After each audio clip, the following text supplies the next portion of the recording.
Magandang hapon po sa ating lahat. Tayo po ngayon ay nasa unang linggo ng Advento, o World Day for People with Disabilities or National AIDS Day. Isama po natin sa ating panalangin ang pasasalamat at espesyal na intensyon ni Bonifacia Sarmiento, Relis Garden, Gabriel Panilio, Maribel Adriano and family para sa mabilisang pagaling ni Rod, Priscilla Taitaque, Isaiah Tamayo, at bilang sa ikapapayapa ng kaluluwa nina Arthur Taitaque, Carmelita Sanis at Estrelita de la Paz. Bilang panimula po ng ating sama sa tayo po tayo sa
ang pagpapala ng ating Panginoon Jesucristo, ang pag-ibig ng Diyos Ama, ang pagpagkaisa ng Espiritu Santo, naway sumaibon lahat. At sumaibon. Simula ngayon ang panahon ng Advento, na hindi nang simula ng bagong kalendaryo ng liturhiya. Pagdating ng kahulugan ng Advento, panahon ito ng paghanda sa Kapaskuhan at sa pagdating ni Kristo sa katapusan ng daigdig. Naway may pagdiwang natin ang dakilang panahon ito bilang kaloob ng Diyos. Malulod nawang natin tanggapin ang pagdating ng Panginoon sa bawat yugto ng ating buhay. Maranatha, halina Panginoon Jesus. Kaya mga kapatid, maging mapagmatsyag tayo, maging handa tayo sa anumang darating sa buhay natin.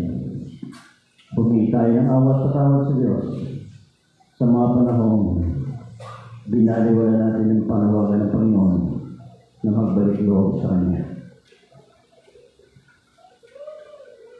Sino ang tagapagpagaling sa mga nagsisisi? Panginoon, kaawaan mo kami. Panginoon, kaawaan mo kami. Dumating na tagapagpanyaya ang mga kasalanan nagsisi. Kristo, kaawaan mo kami. Kristo, kaawaan. Nakaluklok ka sa kanan ng Diyos Ama para ipamagitan kami. Panginoon, kaawaan mo kami. Panginoon, kaawaan. Kaawaan tayo na makapangiling ng Diyos. Patawarin tayo sa ating mga kasalanan at patnubayan tayo sa buhay na walang hanggan. Amen. Sa kapangyarihan ng Santo Papa Francisco na pinagkaloob sa akin, igagawad ko sa inyo ang indulhensya plenaria, ang kapatawaran sa lahat ng iyong mga kasalanan, sa ngalan ng Ama at ng Anak at ng Espiritu Santo. Amen. Manalangin tayo.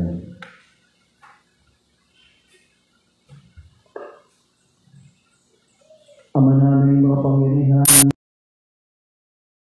ay magbuting gawa upang kapiling nga sa gawing kanan kami makapisan sa iyong pinagharian sa pamagitan niya kasama ng Espiritu Santo magpa sa walang hanggan. Amen.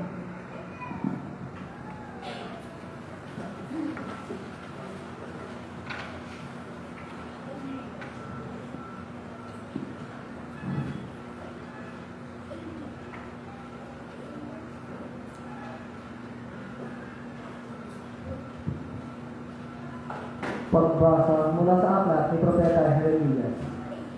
Sinabi pa ng Panginoon, Dumarating na ang araw na tutuparin ko ang aking pangako sa Israel at ang katwiran sa buong lupain.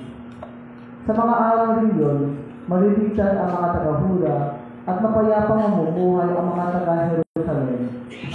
At sila'y tatawagin sa pangalan ito, ang Panginoon ang ating katwiran. Ang salita ng Diyos. Salamat sa Diyos. Sa iyo ako'y tumatawag, poong Diyos na nagliligtas. Sa iyo ako'y tumatawag, poong Diyos na nagliligtas. Ang kalooban mo ituro, O Diyos, ituro mo sana ang abang mong lingkod. Ayon sa matuwid, ako ay turuan. Ituro mo poon ang katotohanan, tagapagligtas ko ang inaasahan. Sa iyo ako'y tumatawag, poong Diyos na nagliligtas. Sa iyo mabuti ang poon at makatarungan sa mga sandaling guro at patnubay.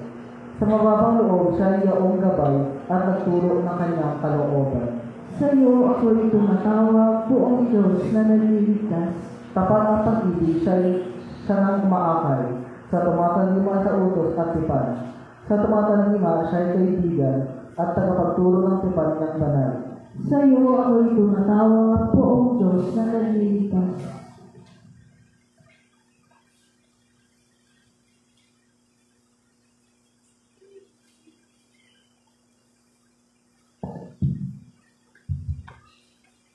Pagbasa mula sa unang sulat ni Apostol San Pablo sa mga taga-Tesalonika. Mga kapatid, palaguin nawa at pag-alapin ng Panginoon ang inyong pag-ibig sa isa't isa at sa lahat ng tao, tulad ng pag-ibig namin sa inyo. Kung ito ang mangyayari, palalakasin niya ang inyong loob. Sa gayon, kayo'y mananatiling banal at walang kapintasan sa harapan ng ating Diyos at Ama, hanggang sa huling pagdating ng ating Panginoong Hesus, kasama ang mga hinirang niya. Isa pang bagay ang ipinapayo namin sa inyo sa pangalan ng Panginoong Hesus. Sana'y lalo pang pagbutihin ninyo ang pamumuhay ninyo ngayon. Pamumuhay na ayon sa inyong natutuhan sa amin, upang kayo'y maging kalugod-lugod sa Diyos. Batid naman ninyo ang mga aral na ibinibigay namin sa inyo buhat ng Panginoong Hesus. Ang salita ng Diyos. Salamat sa Diyos. Magsikalibutan niyo.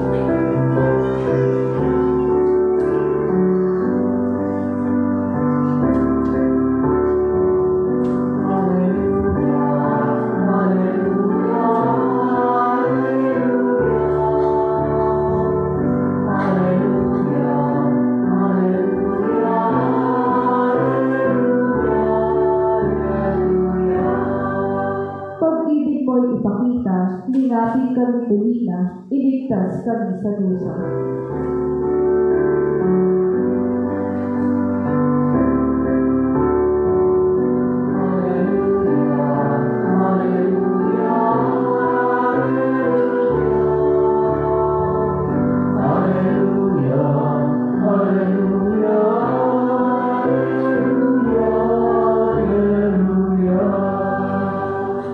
Sumainyo ang Panginoon At sumainyo ang pagpapahayag ng mabuting balita ng Panginoon ayon kay San Lucas. papuri sa iyo, Panginoon. Noong panahon iyon, sinabi ni Jesus sa kanyang malagay, magkakaroon ng mga tanda sa araw, sa buwan at sa mga bituin. Sa lupa ang mga bansa ay magsisindi at malilito dahil sa ugong at mga yun hindi matay sa bakot dahil sa pag-iisip nila sa mga sakuna na darating sa sanlibutan. Sapagkat mayayari sa kanilang landas ang mga planeta at iba pang katulad nito na nasa kalawakan. Sa panahon iyon, ang anak ng tao ay makikita nilang dumarating na nasa alapa. May dakilang kapangyarihan at malaking karangalan. Kapag magsisimula na mangyari ang mga ito, ang mga bagay ito, Magalak kayo, sapagkat malapit na ang pagliligtas sa inyo. Mag-ingat kayo na huwag marunong sa katakawan ng pag-alasing at mabuhos ang inyong isip sa mga intindihin sa buhay na ito. Baka abutan kayo ng araw na iyon na hindi handa, sapagkat darating yun na hindi naasahan ng tao sa buong daigdig. Kaya mag-ingat kayo sa lahat ng oras. Lagi niyo dalangin na magkaroon kayo ng lakas upang makaligtas sa lahat ng mangyayari ito at makaharap sa anak ng tao. Mga kapatid, ang matutuing balita ng ating kaligtasan. Pinupulin ka namin, Panginoong Jesucristo. Magandang hapon po sa inyo lahat. Good afternoon. God is good. All the time. Palakpakan po natin ang ating Panginoong Diyos.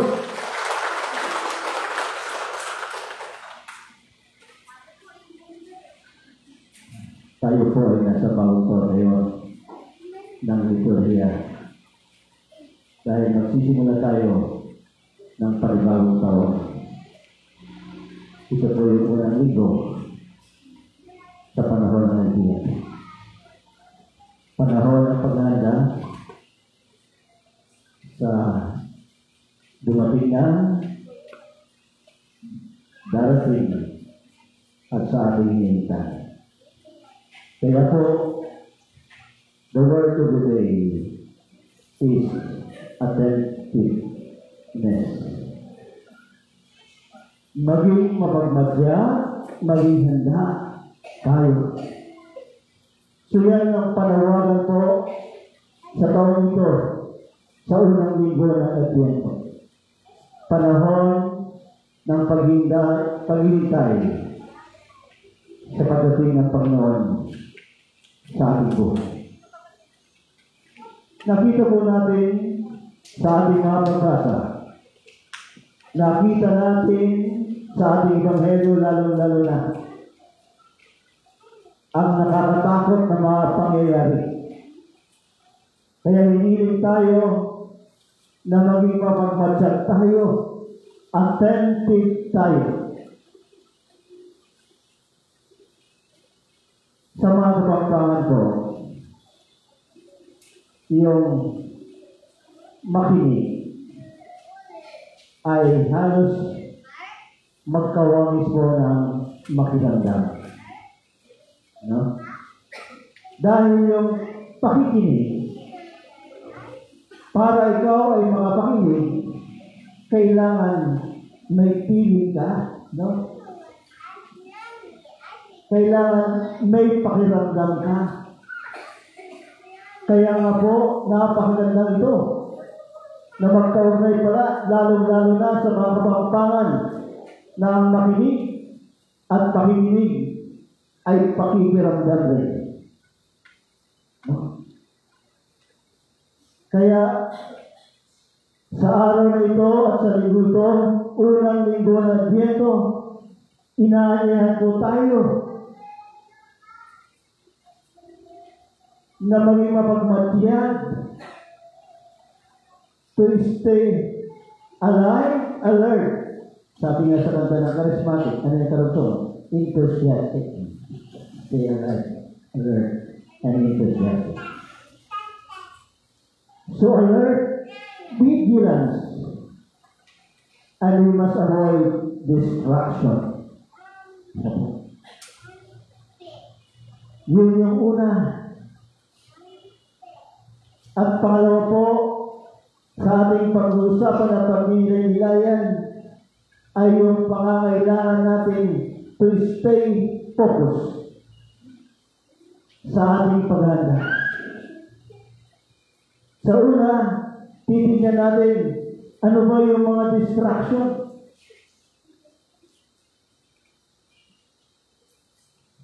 Naalala ko po, sa tuwing magre-retreat kami, yung mga batang pare ko, pag kami ay may morning prayer na, labasan sila ng iPad, cellphone, Sunod na yung morning prayer po. Pero ako po, mas gusto ko pa, kahit luma na yung libro ko, na yung pa rin ang ginagamit ko. Kahit sira-sira na.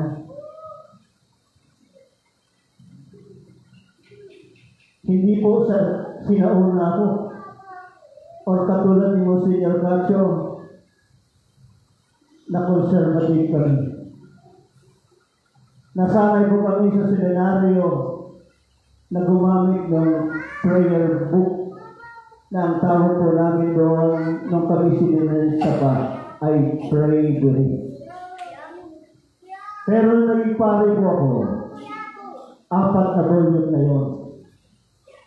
Merong pag-Advent hanggang Christmas. Pagkatapos nun, meron pong for ordinary, volume 1 and 2. At pagkatapos po na yun, meron yung panlent. So, ang hirap, di ba? 4 volumes. Pero, panapanahon po yun. Pero ako po, pinagsasagaan ko yun.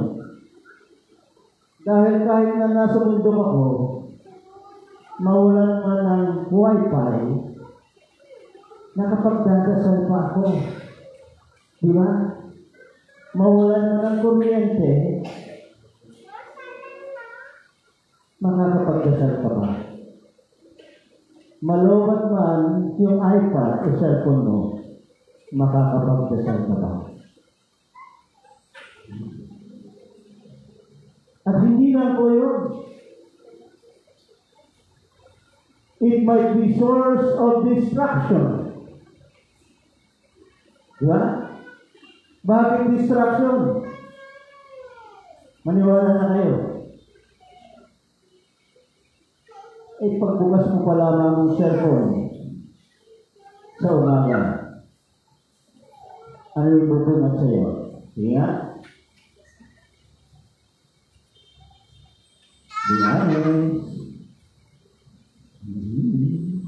Kunyari lang kayo.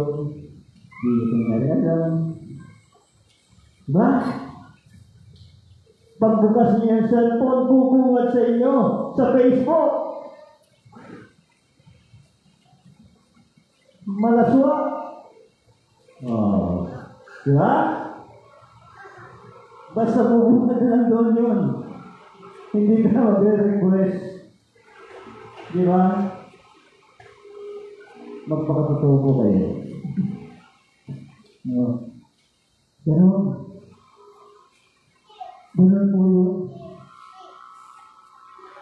Kaya nga po, ang sabi sa Ebanghelyo ngayon, stay focused. Huwag tayo padalala sa mga bagay-bagay na hindi maghahatid sa atin sa magandang kahinatnan. Avoid those distractions. Maging mabagmadya tayo. Pangalawa po, we need to be vigilant, not only to be prepared. We need to anticipate. At kailangan po focus tayo. Why focus? In our preparation. Marami pong distraction. Tignan naman po ninyo si Simon Pedro, diba? Nung nasa laot sila, nung nakita niya si Jesus, parang mapatuloy-nayan si Jesus, ay siya ngayon. Ano ang sabi ni Pedro? Lord, kung ikaw yan, pwede ba akong maglakad? Oo, sige, maglakad ka. Nung una po, nakatingin lang si Pedro kay Jesus, di ba? Pero, Nung tumingin si Pedro sa mga agos at sa mga alon, ano nangyari sa kanila? Unti-unti siyang lingo. Dahil naiba yung direksyon niya, naiba yung focus niya. Kaya ano yung sigaw niya nung unti-unti siyang lumulubog? Lord, help me. Lord, tulungan po ninyo ako. At napaganda po nung larawan mo, nakita mo yung kamay ng nalulubog na Simon Pedro. Pinupuha si Jesus. Inaangat. Ganoon ang mangyayari sa atin sa panahon ito ng Advento. If we will not be attentive, alert, vigilant, and focused to the Lord in our preparation. Marami po, napakaraming distraction na magdadala sa atin ng kabiguan. Kaya po, sana po, maging attentive tayo. Maliwanag. Dahil ang purpose po natin bago magpasko,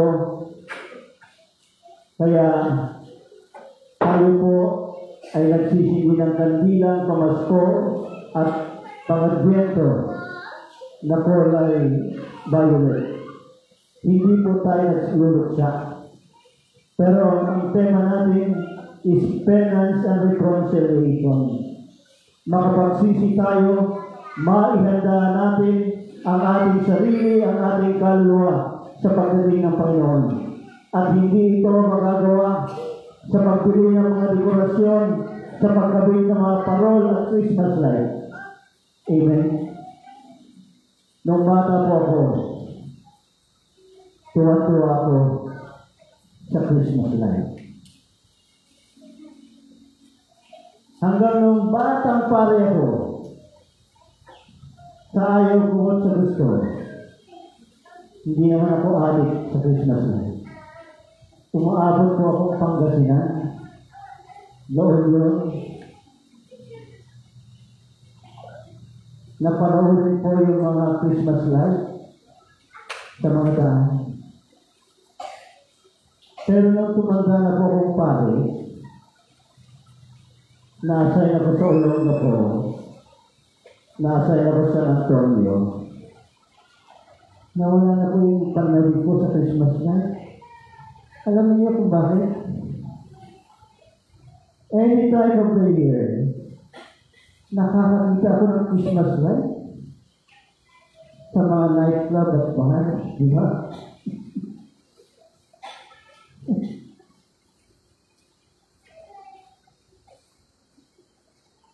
Nung naandun nga po ako sa Santa Cruz, panahon ng COVID,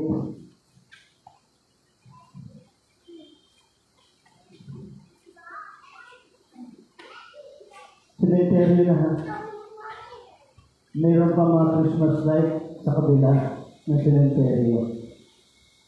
Yun yung mga nightclub.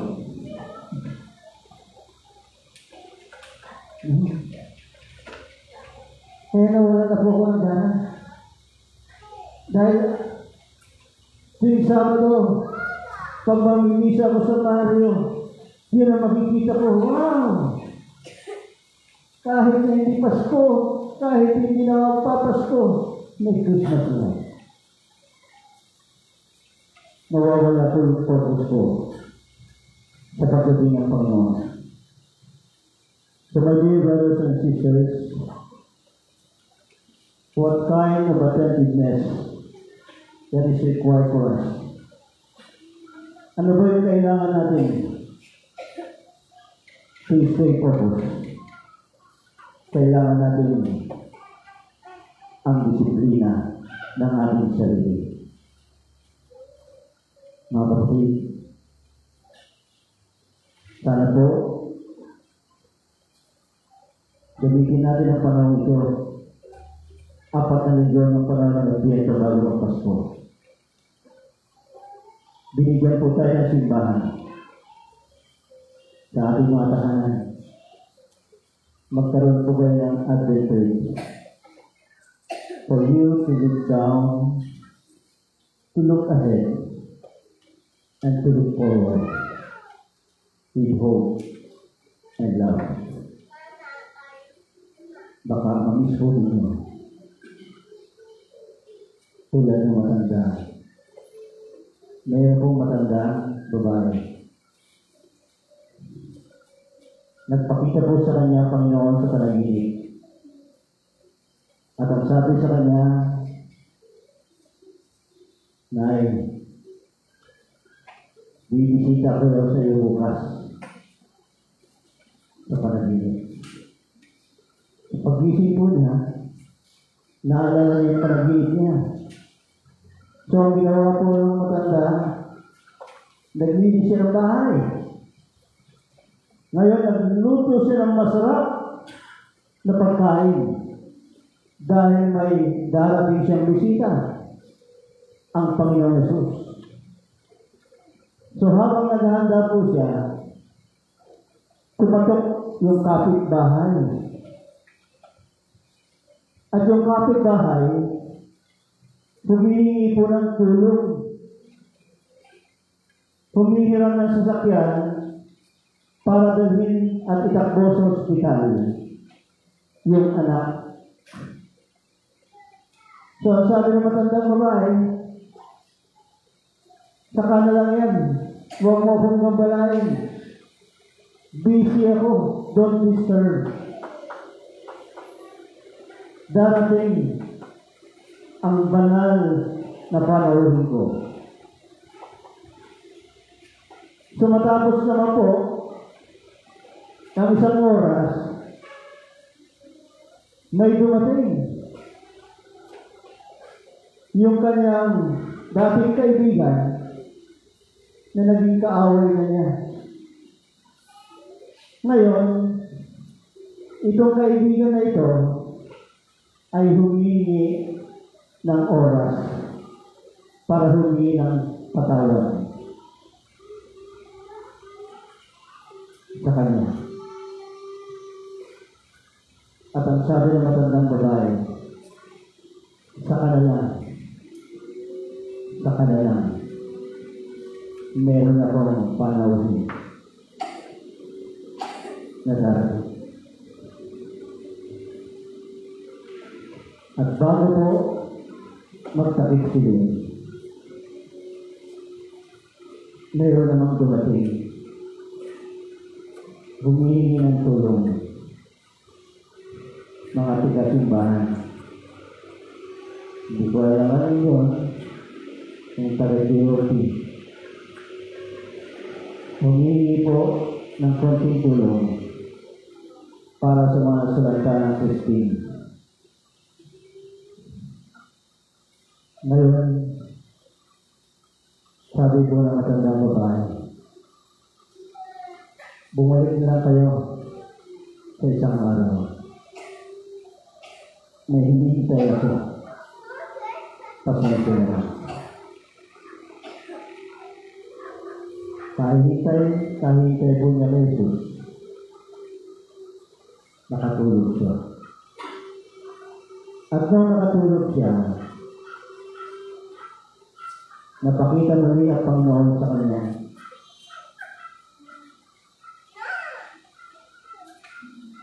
Ngayon, nung napakita sa panaginip, sinisipo niya ang Panginoon, Lord, ang daya mo talaga. Maghapon ako naghintay sa iyo. Hindi ka dumating. Na-frustrate ako, na-disappoint ako. Hindi naman po niya minura. Nagreklamo lang siya.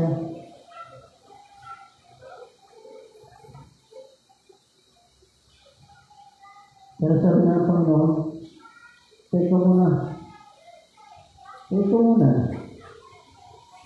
Dumating ako. many times that you rejected me. Talaga? Oo. Nandun ako humihingi ng tulong sa iyo sa pamamagitan ng isang kapitbahay. Naroon ako kasamahan mo sa simbahan para humingi ng ayuda na ibigay sa mga nasalanta ng bagyo. What happened? What happened? You have not recognized me. End of the story. Get for me. Nakuha ko niya. Nakuha ko ba niya yung ibig na sabihin sa kwenta niya?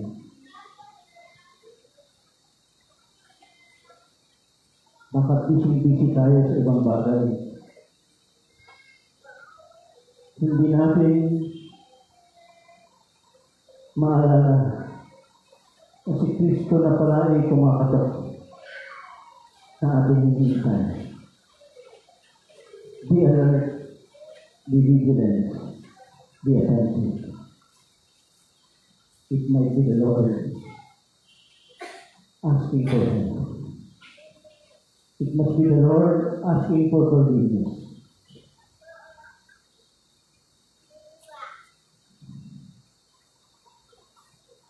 Na bumibisita sa atin.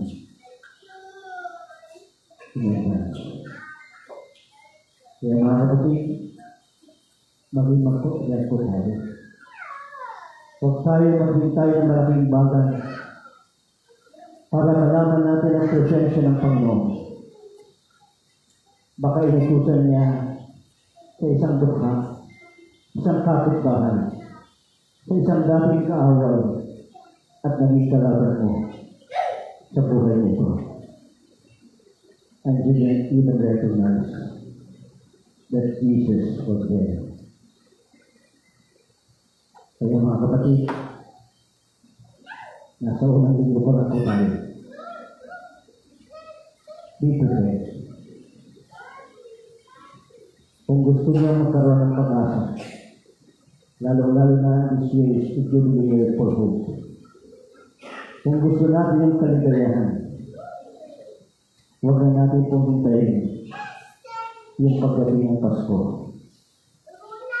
Ngayon pa lamang, let us be attentive and sensitive na darating sa atin.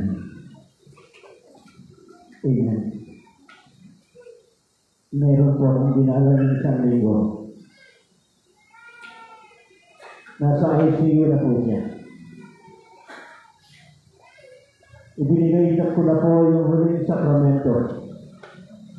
Pinabuksan ko na po ang pinto ng langit para sa kanya. Ibinigay ko na po lahat ng kaparusahan sa kanyang mga kasalanan. Pero mayroon po siyang isang piling. Natanggap na po niya yung kapatawaran.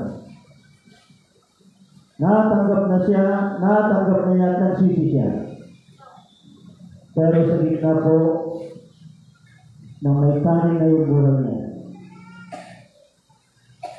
tunaw na yung lungs niya. Hindi ko alam kung anong tawag doon sa pagtanggal po. Pasintabi po. Tatanggalin na po yung mga natunaw na lungs niya. Meron po siya isang request. Kanya, ang request niya, sabi, pwede ba mag-request sa Panginoon? Pwede naman. Ang request ko po, sana habaan pa ang buhay ko at gusto ko pang makapagpasko dito sa ibabaw ng lupa. Halos mapalito ako. hirap yata ito. Araw na lang ang pinigilan. Please, Father, tulungan mo akong manalangin. Lumabas po ako ng ICU. Halos gusto ko ng lubod. Di ba ang bigat? Pero sabi ko po, if there's hope, hope against hope, God will answer your prayer. Nung isang araw po, dumating yung kanyang anak na ayaw niya dumating. Galing siyang bangko. Pero tuwang-tuwa po siya. Hindi siya nagalit at tuwang-tuwa siya na nakita niya yung anak niya na panganay na ilang taon niya hindi nakikita.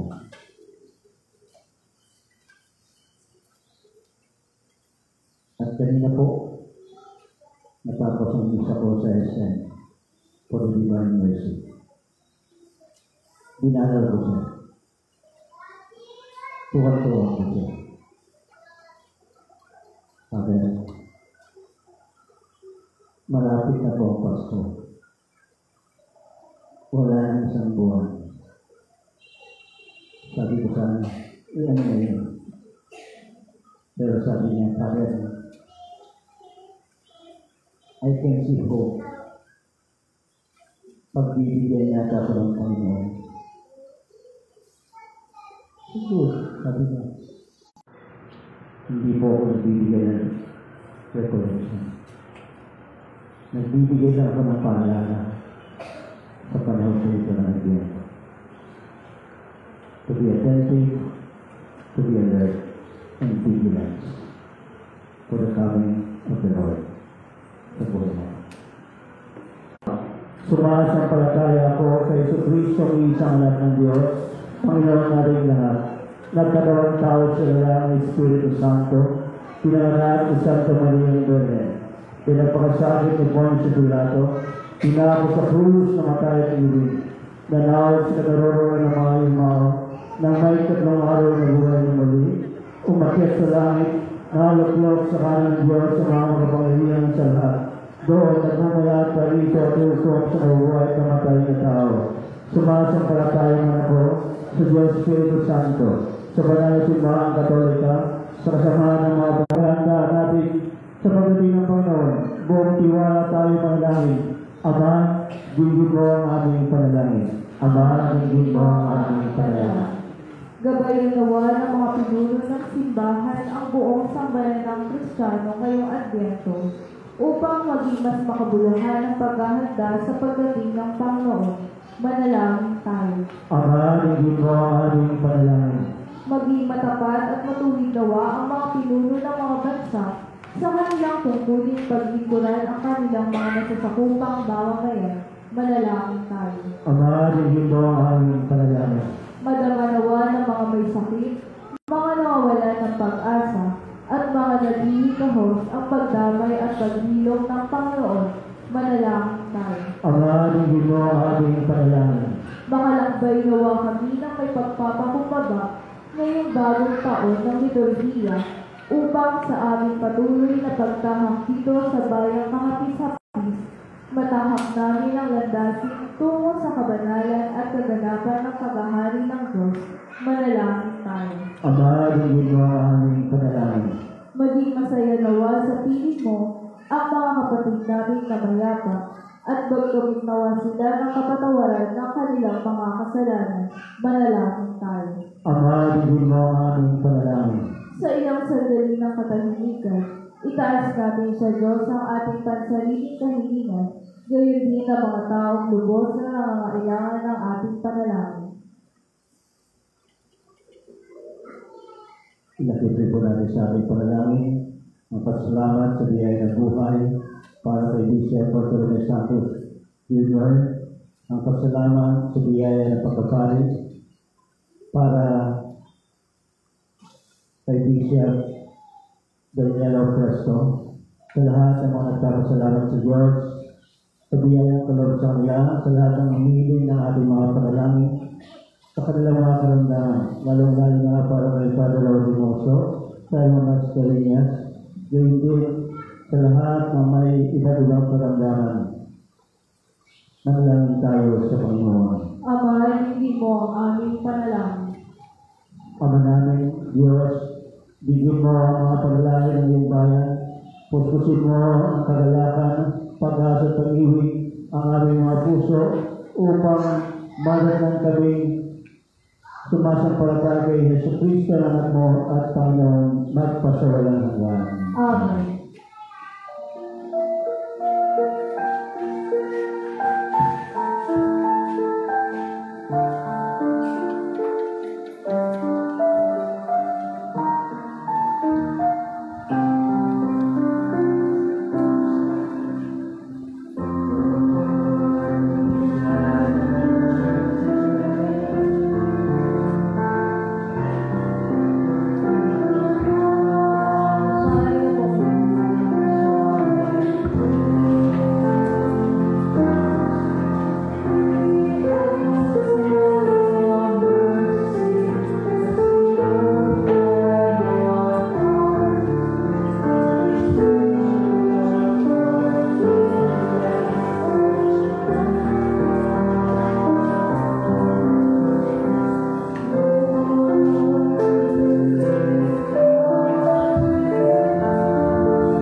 Panalangin kayo mga kapatid, upang ibahagi paghahay ng kaligtayan ng Diyos, abang nakapangyarihan. Tanggapin nawa ng Panginoon itong paghahain sa iyong mga kamay, sa kapurihan niya at karangalan sa ating kapanginabangan at sa buong sambayan ng Panginoon. Ama namin kapigha, tanggapin mo ang ating mga alay na ikaw na rin na nagbigay. Magbulong nawa ito ang katipalang kaligtasan na ngayon pa man ay amin ang pinagiginabangan. Sa pamamagitan ng Hesus Kristo, kasama ng Espiritu. Apat na siya ay kasalanan. Ama namin makapangyarihan, tunay nga marapat na ikaw ay aming pasalamatan. Sa pamamagitan ng Hesus Kristo na aming Panginoon. Sisilunod mo upang matupad ang iyong magandang balak para sa lahat. Hindi niya minayang mamuhay ng mahirap upang pakisamahan niya kaming madapat. Siya hindi pa sa amin upang maitampok niya kami sa iyong piling. Sa kanya lantarang muling pagdating, ang pawisama ay puspusan ng iimig. At ang pangako niya ay kapanapanabig ay nasa aming lubos sa mga kami. Kaya ka siya ng mga anghel na nagsisiawit ng patuloy sa iyo ng walang humpay sa kalangitan. Kami nagbubunyi sa iyong kadakilan.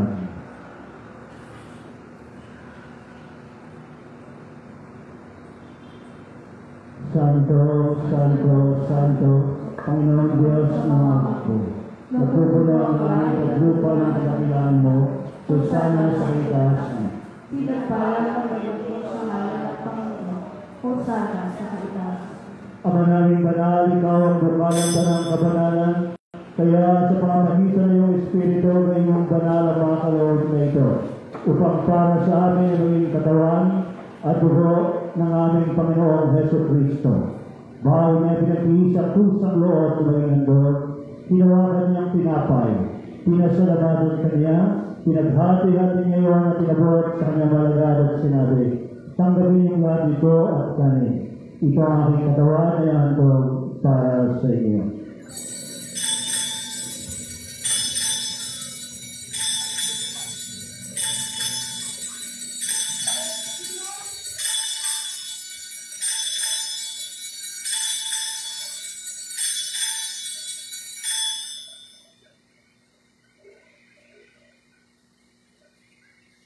Kaya hindi naman matapos ng apunan, hinawakan niya ang kalis, muli kanyang pinasalamatan.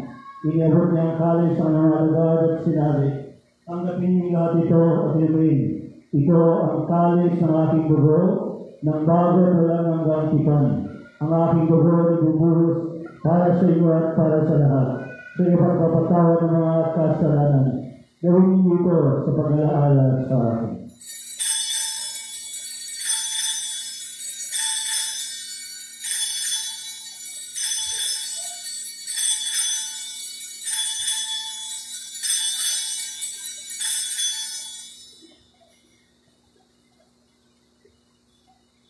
Ang misteryo ng ating pananampalataya. Si Kristo ay nabuhay, si Kristo ay babalik sa wakas ng panahon. Ama, ginagawa namin ngayon ang pag-alaala sa pagkamatay at maging pagkabuhay ng iyong anak. Kaya tinalay natin sa iyo ang tinapay na nagbibigay buhay at ang kalis na nagkakaloob ng kaligtasan. Kami nagpapasalamat ng kami iyong narapat na tumayo sa harap mo para naglingkod sa iyo. Isinasama namin kami nagsasalo-salo. Sa katawan na dugo ni Kristo ay mabuklod sa pagkakaisa sa pamagitan ng Espiritu Santo. Ama, ingapin mo yung simbahan na ganap sa buong daigdig. Puspusin mo kami sa pag-ibig. Kaysa ni Francisco aming Santo Papa at ni Bartolomé ang aming Obispo ng Tanang Kaparehan. Alalahanin mo rin ang mga kapatid namin na ihimlay na may pag-asang sila'y muling mabubuhay.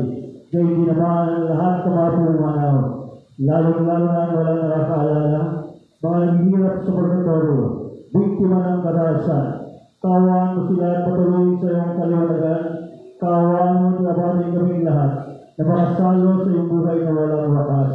Kaysa ang mga Nazaring Maria na ina ng Diyos, kaysa ni San Jose, kaysa ang mga apostol, San Pedro, San Pablo, San Andres, Santiago, San Blas, San Ezequiel, San Juan Maria at Vianney, lahat ng mga banal na namumuhay dito sa daigdig ng kalugod-lugod sa iyo, may pagdiwang nawa namin ang pagpupuri sa ikararangal mo sa pamagitan ng iyong anak na aming Panginoon Hesus Kristo. Sa pamamagitan ni Kristo, kasama niya at sa Kanya, ang lahat ng parangal na puri ay sa iyo, Diyos na mga makapangyarihan, kasama ng Espiritu Santo, magpasawalang hanggan. Amen.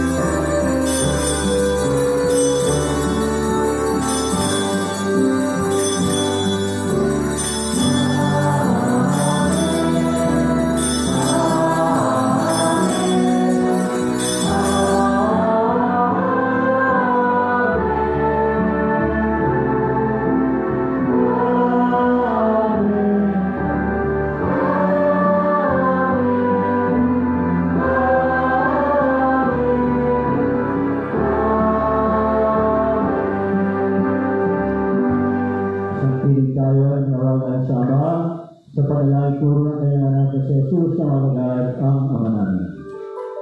Amen.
aming gabi sa lahat ng masama, pagkalooban ng kapayapaan araw-araw.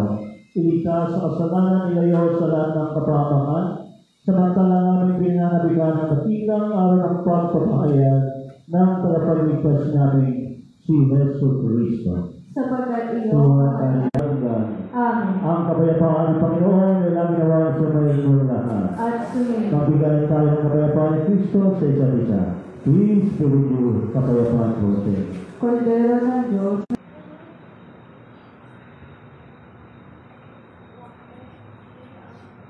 Ito ang kordero ng Diyos. Ito siya nag-aalis sa mga kasalanan sa libutan. Mapalad tayo tumatanggap sa kanyang tingin. Panginoon, siya ang nagsasabi ng patuloy sa iyo. Ngayon sa isang salita mo na nararin ako. Ipagsanggalang awa ko ng katawan ng Diyos Kristo hanggang sa buhay niyo ng hanggang. Amen.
Manalangin tayo. Ama namin kapagmahal, mapakinabangan-awa namin ang aming pinagsaluhan upang sa aming paglalakbay dito sa lupang papanaw ay aming mapanaligan ng iyong pagpapalang magpakailanman sa pamagitan ng Yesu Cristo kasama ng Espiritu Santo magpasawalang hanggan. Amen. Tumuli po sa inyo lahat. Maraming salamat at patuloy po tayo maganda sa pagdating ng Panginoon sa Kapaskuhan sa panahon ko ng Advento. Salamat sa lahat sa ating Social Communication Commission at sa mga Maraming salamat po. Sumayo ang Panginoon. At sumayin. At pagpalain ko lahat ng dakilat makapangyarihan Diyos, Ama, Anak, at Espiritu Santo. Amen. Tapos na ba ang ating pagdiriwang, magmayo kayong mapayapa. Salamat sa Diyos.